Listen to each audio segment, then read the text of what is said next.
We found some lost reels of film that project a treasure trove of local events that changed things. The thing that really triggered it was the shooting of this young fellow. How places we know got started. There will always be a need for Tampa International Airport. How we dove into traditions.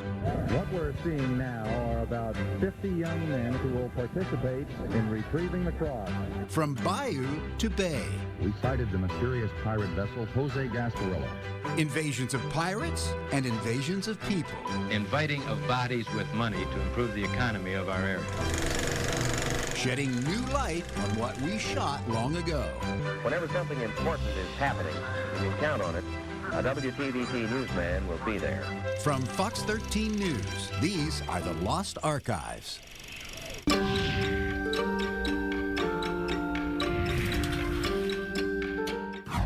Hello, I'm Lloyd Sowers. Welcome to a Fox 13 News special, The Lost Archives.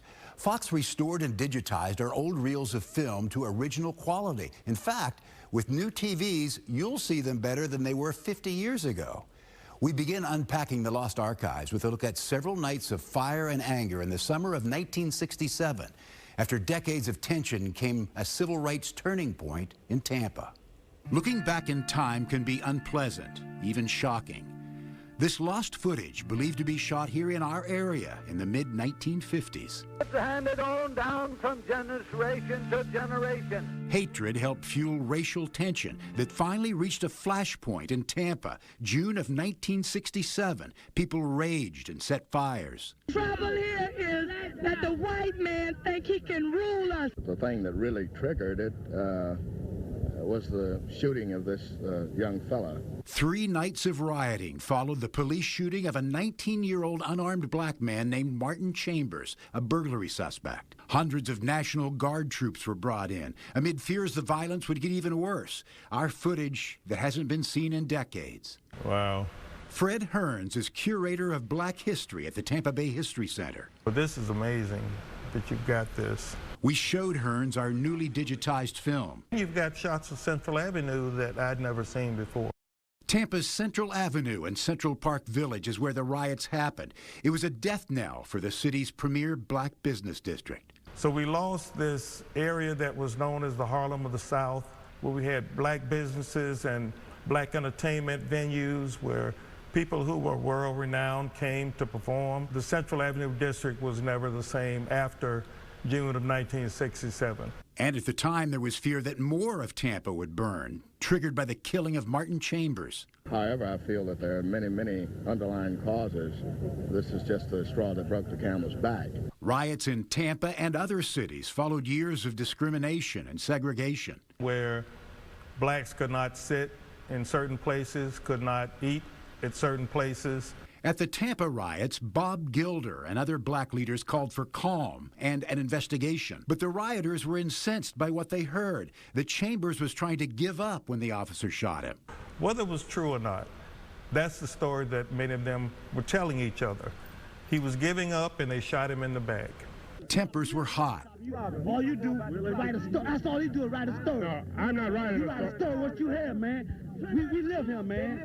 He said a lot then because that's what a lot of these folk felt, that someone was always speaking for them, saying what they needed, saying what they thought, saying what they felt. And more of Tampa may have burned had it not been for the idea of organizing young black men to help bring the peace. There will be a platoon of approximately 30 people in each of these areas. They assembled a volunteer force called the White Hats. And eventually this grew to well over 100. And they were all men, they were all black. They came from different parts of the city. They didn't all live in the Central Park Village community. Many of the young men who became leaders of the White Hats were the ones who were the most angry in the beginning. But they were recruited from young neighborhood leaders who others would follow. It worked, and the riots ended. It really was a beautiful thing. I mean, really, when you look at it, nothing like this had ever happened before in Tampa, where young black men had an opportunity to be in charge of something. The peace even held as the officer who shot Chambers was cleared. Officers of the law have a complete duty to use the limit of force whenever necessary in capturing felons who are fleeing from justice. Hearns says things did improve after the killing of Martin Chambers. Governor Claude Kirk came to Tampa and talked to residents. New programs came for the black community. But what happened is remembered. To this day, there are people who still talk about justice was never done in the case of Martin Chambers being killed. And the fires of June 1967, seen here for the first time in decades, will always be part of Tampa's history. Just weeks later, it was ruled that the shooting of Martin Chambers was justified. That brought more anger, but not violence. And the way they stopped the riots of '67 by empowering leaders in the black community became known as the Tampa Technique, which is still regarded as a prime example of how people can work together to bring peace. Still to come, the Lost Reel with an amazing twist as they get ready to throw the cross at the Epiphany celebration. We take you to Tarpon Springs. I don't think I've ever seen that happen before. But first, some say Tampa International is one of the best airports in the world. But how did this man know what would work now more than 50 years ago? When the Lost Archives continues.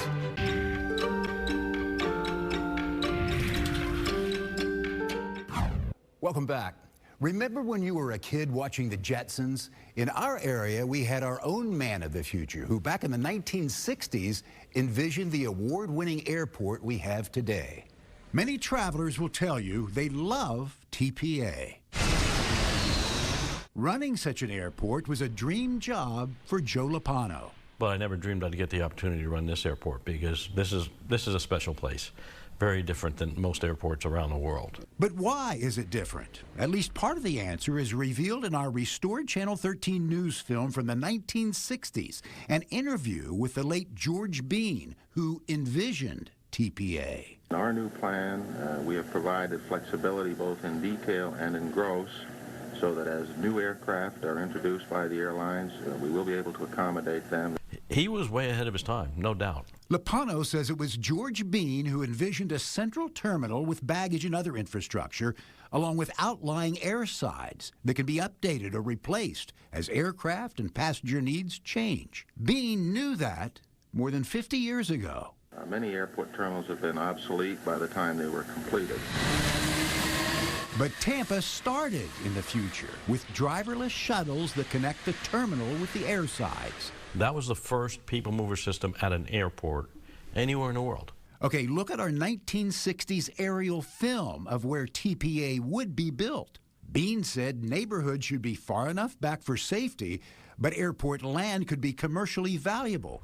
And now, years later, the Sky Center 1 office building, where companies can rent space just a short train ride from the terminal.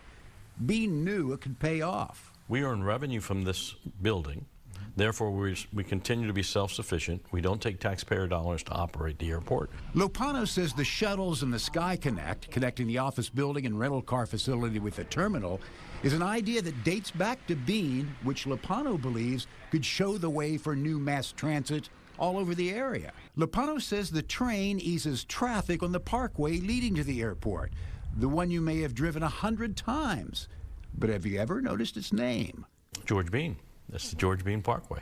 Look, that guy was a genius. I told my guys, look, we got to stand on the shoulders of George Bean. The man who envisioned Tampa's airport. And it should serve Tampa and the whole area for many years to come. As it has for many travelers who love TPA.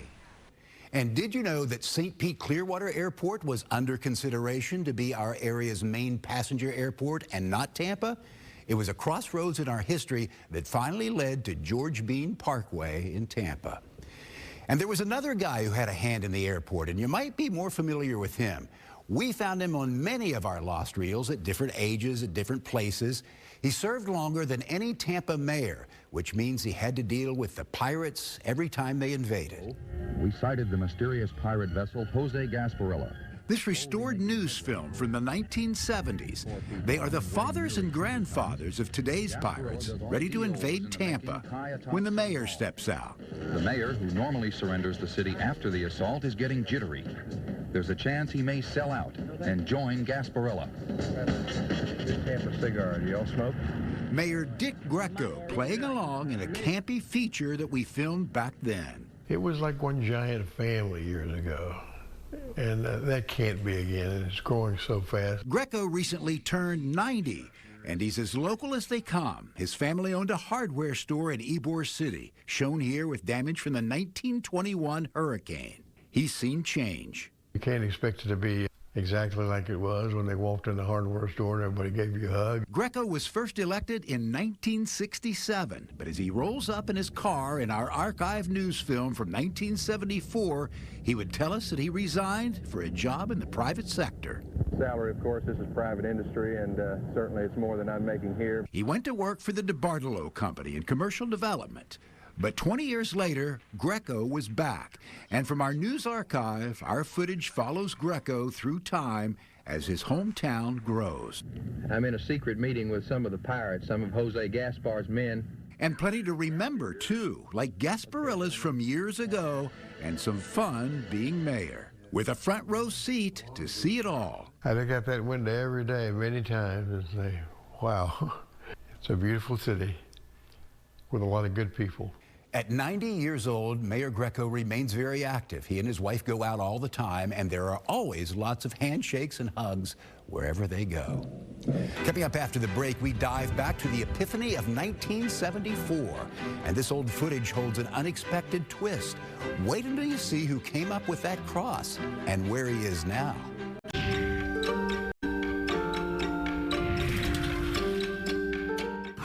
Welcome back. We've dusted off some lost reels of film recently discovered at Channel 13. And now we dive back to 1974. We found film from Tarpon Springs and the Epiphany celebration. And this old footage holds an unexpected twist. Wait until you see who came up with that cross and where he is now. It's January 1974 and a big celebration in the Greek-American community of Tarpon Springs. This recently restored Channel 13 news film gives us a unique look at the famous Epiphany celebration. And you may be surprised at what this look back will reveal. It looks like it's going to be a beautiful day for the celebration, quite unusual in that it's normally cold and wet. But this day will shine in an amazing twist of an age-old tradition. The Greek boys diving for the cross, and the tale of two archbishops. There's the one who will throw the cross in 1974. He still looked roughly the same when he marched with Martin Luther King in Selma. Archbishop Blakovas, interviewed here by Channel 13's Ray Blush, was an icon, the head of the Greek Orthodox Church in the Americas. But the twist in this tale starts in Tarpon Springs in 1974. Father James Paris and I view our restored film of that year's Epiphany, marking the baptism of Christ. Now watch what happens when a dove is released. It lands on the Archbishop's head. Epiphany 1974. I think that's a first. I think it's a first. That's the first time I've ever seen that happen. I don't think I've ever seen that happen before. That's a good sign, though. And then another rare event. The Archbishop throws one cross, and the boys can't find it on the bottom. So he throws a second cross. Finally, both crosses are found, and two boys are honored. One of them actually caught the second cross. Was it in the water when you had it in your hands? I think maybe it had just hit the water, but I caught it above the water because I got marks on my hand. That's it. Years old, a freshman at the University of Florida. It's him? On the left, Nikitas Lulius. He was a student at the University of Florida in 1974. He's now an archbishop. Congratulations. It's amazing. That's right. The boy who got the cross in Tarpon Springs that day is now a world leader in the Greek Orthodox Church, an archbishop. That's definitely the guy? That's definitely the Archbishop of England, yeah, Great Britain. Mm-hmm. That's amazing. Nikitas Lulius. So what can news film not seen in a half century show us? Maybe the toss of a cross that connected generations of archbishops. And moments before, what some might say was a sign. Our old film reveals a new look, an epiphany, twists in an old tradition connected by the cross in the bayou in Tarpon Springs. Yeah, the waters of Spring Bayou are usually chilly, but wait until you see how cold it got in local citrus groves back in the day. We shivered when we found this Channel 13 news film of the Great Freeze of 1962. It's a cold December day here in Central Florida. It's a cold and dismal day despite that sunshine. Channel 13 reported on how the Great Freeze of 1962 froze the citrus groves, and 82-year-old George Turner felt it firsthand. Yeah, I was 20, 21. Where I was working that night, it was 16, 18 degrees is as cold as it got. It's the coldest I've ever been in my life. And it was that way for 2 nights, 12th and 13th of December. He heard it was coming from the late Roy Leap, Channel 13's legendary chief weatherman. I can recall him talking about so many hours it would probably be below freezing. Yeah. And he was pretty close. George and his son Brad Turner were citrus growers. As they watch our historic footage of the freeze, they remember the scramble to light heaters in the groves. So him and my mother and the family were assembling those as fast as they could go at the grove to get those out. That night you were lighting the heaters, and then the next day you were filling them up again for the next night. But heaters would only protect a small part of the grove. Others tried water to form a protective layer of ice, but that proved disastrous for the larger trees. Because the limbs broke down with the ice. The tree just split in half. And the freeze crushed Florida's citrus industry. Right after the freeze, they set out to see how many oranges could be salvaged, how deep was the damage. The inspectors will cut it, and you can keep packing it for fresh as long as it doesn't cut too bad so far down. Some of the damaged oranges could be used for juice if they could get them to the plant in time. Any amount of tonnage on the roads didn't matter. You know, all that was lifted so you could try to salvage this stuff. That freeze took a heavy toll. The citrus industry, as far as fruit loss is concerned, has lost considerably more fruit than we lost in 1957, and then we lost about 18 million boxes. George retired years ago. Brad now works as a consultant for growers. They've battled years of freezes, diseases, and hurricanes. Still, they have hope for the growers that remain, if they can avoid another disaster like the Great Freeze of 1962. Some of us also remember the big freezes of the 1980s. After that, much of the citrus belt moved to our south. Many of the groves the Turners remember have since been turned into housing developments. Coming up next, you know the saying, the more things change, the more they stay the same? Some things never change, right? I think that's what we still do. You'll get a kick out of the film footage showing how Tampa lured conventions to our city. You may be surprised how they did it. Coming up next.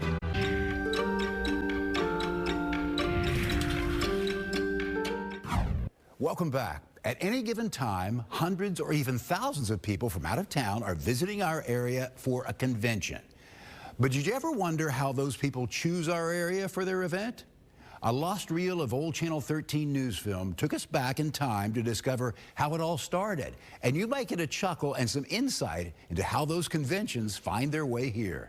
And this is the bulletin for 1963, just showing where the conventions are, the approximate size of them, and who the general chairman is. Meet Ralph Chapman. 60 years ago, his job was to bring conventions to Tampa. The man who has the job now has a different hairstyle, but looking at our restored film reveals the job is basically the same. The obtaining of visitors to the city of Tampa, but let's put it more fundamentally. The inviting of bodies with money to improve the economy of our area. Some things never change, right? I think that's what we still do. I don't know about the bodies, but we definitely like bringing visitors. And Santiago Carrada, who's now in charge of bringing conventions, got a look at the big news that Ralph delivered way back then. We have a new convention center under construction, located in the heart of downtown, only 4 blocks from our hotels. They were building it to accommodate all kinds of conventions. We can seat 8,000 people in the main hall, or we can divide it. That must be Curtis Hickson. It had to be probably Curtis Hickson Hall. We discovered rare footage of construction of what would become Curtis Hickson Hall, opened in 1965, demolished in 1993. Curtis Hickson Hall changed to Curtis Hickson Park.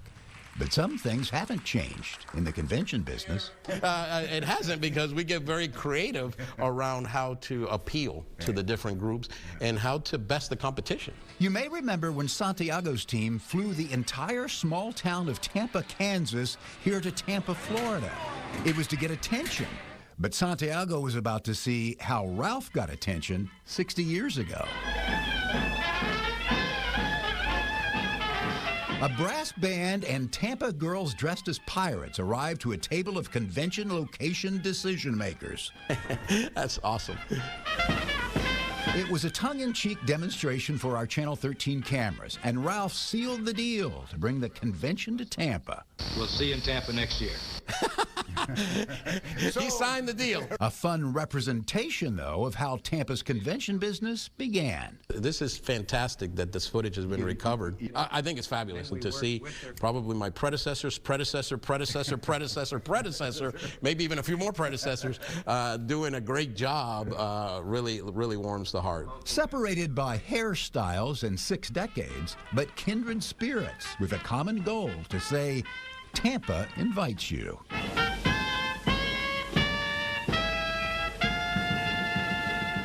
And one other thing, in that old film, Ralph Chapman said the average person attending a Tampa convention would spend $100, and we think he meant for their entire stay. Prices have obviously changed. We hope you've enjoyed seeing this old film footage as much as we did. Channel 13 has been here for you since we began broadcasting back in 1955, and will continue to be with you for years to come. I'm Lloyd Sowers. Thanks for watching.